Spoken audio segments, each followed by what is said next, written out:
le plus important, c'est pas uniquement de faire de l'argent, mais de continuer à produire et de faire de l'emploi.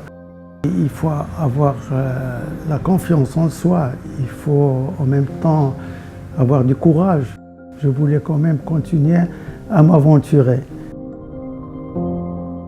Impossible d'évoquer l'industrie automobile au Maroc sans parler de Ali Mohamma.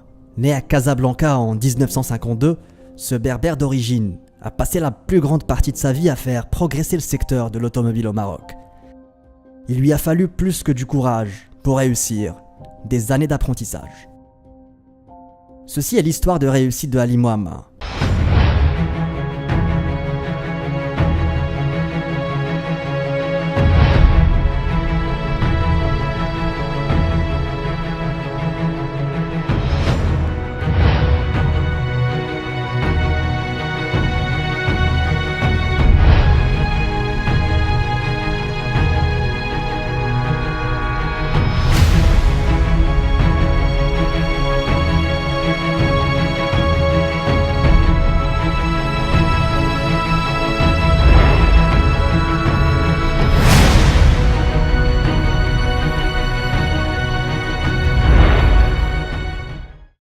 Ali Mohamma démarre son activité en 1978, quand il prend des participations dans une petite affaire de pièces de rechange.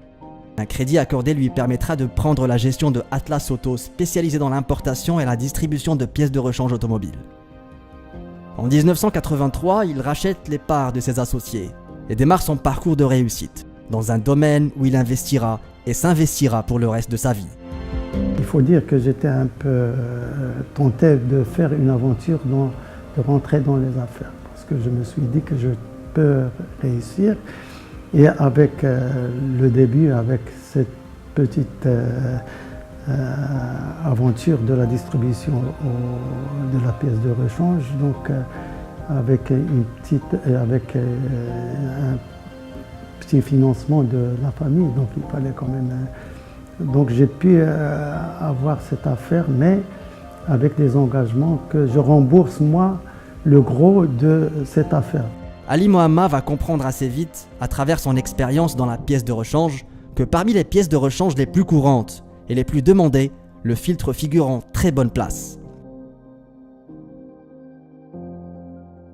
Le commerce tout seul n'est pas quand même mon métier, c'est là où j'ai décidé de réfléchir quel est le produit que je peux produire au Maroc et que je peux éventuellement exporter dans d'autres pays. Donc j'ai fait le choix sur un produit de filtre parce que c'était quand même un produit de grande consommation. Donc pratiquement je me suis dit, voilà ce produit, ça m'intéresse de le produire. En 1984, il démarre Simfa, société industrielle de fourniture automobile, suite à un emprunt de 1,5 million de dirhams pour acquérir des équipements et disposer d'un fonds de roulement. Il loue un local de 1200 m², achète des équipements et engage 30 personnes, et démarre avec 5 références de filtres. À cette époque-là, on avait un petit local de 2000 m², donc je me suis dit, je vais le louer, donc c'est chez la famille, et faire ce projet de filtre pour produire pour le marché local et pour le marché à l'export. Donc là, nous avons signé le contrat avec le groupe Savara qui fait partie du groupe Fiat et on a commencé à recevoir les machines et on a au début démarré pour produire pour le marché marocain parce qu'il fallait quand même avoir l'expérience et avoir le temps de former les gens, de produire. Et après une année, nous avons quand même commencé à produire. Et le produit commençait à être connu au Maroc. Donc c'est le produit Sinfa, donc c'est une société industrielle fourniture automobile, Sinfa, qui distribuait dans tout le Maroc la filtration, donc tout ce qui est filtre automobile. Ali Mohamma commence par le marché local et c'est en 1988 que le premier levier de développement de son unité lui tombe entre les mains, un contrat avec Fiat. Parti de 5 références, il passe à 20 et s'empare de 40% du marché national du filtre. À partir de là, Ali Mohamma va sauter sur toutes les occasions de développement, en prenant soin de s'appuyer sur les équipementiers de référence. Cabine d'Italie va alors le tester pendant 8 mois pour la fourniture de faisceaux électriques. L'essai est si concluant que les Italiens lui proposent la création de Cabin'd Maroc. Et en 1999, il recrute 300 personnes pour ce faire, en plus des 300 emplois qu'il a déjà créés pour Sinfa. 3 années après, il y a le groupe Sumitomo japonais qui voulait s'installer en Europe. Ils sont venus au Maroc, ils ont vu l'usine, ils voulaient entrer dans le capital aussi de Tagmat qui faisait Tagmat et Cabin'd. Il finit par racheter Cavoflex pour 5 millions de dirhams, recrute 50 personnes et commence la fabrication de câbles mécaniques. Depuis, les alliances, il n'a plus besoin de les chercher. Ce sont elles qui viennent à lui.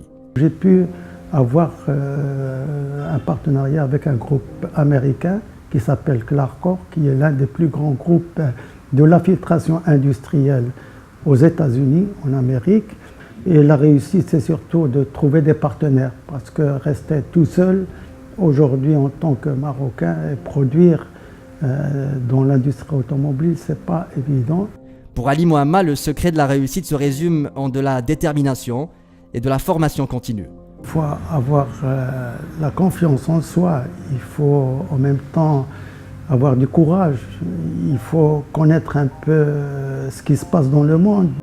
Aujourd'hui, son groupe emploie 6000 personnes, compte une dizaine de filiales et fait un chiffre d'affaires de 1,5 milliard de dirhams. Ce pionnier de l'industrie reste optimiste concernant le domaine industriel au Maroc. Malheureusement, aujourd'hui, avec mon âge, je continue à être un peu sur le terrain, mais pas comme avant. Aujourd'hui, je pense qu'il y a des équipementiers européens qui viennent s'installer eux-mêmes. L'État marocain a mis à la disposition de ces grands groupes tous les avantages pour s'installer tout seul. Donc je pense qu'avec les zones franches qui sont actuellement à Tanger, à Kenitra, la plupart des grands groupes équipementiers veulent venir s'installer tout seuls. Et le plus important pour moi, c'est que le pays réussisse sur ce secteur automobile.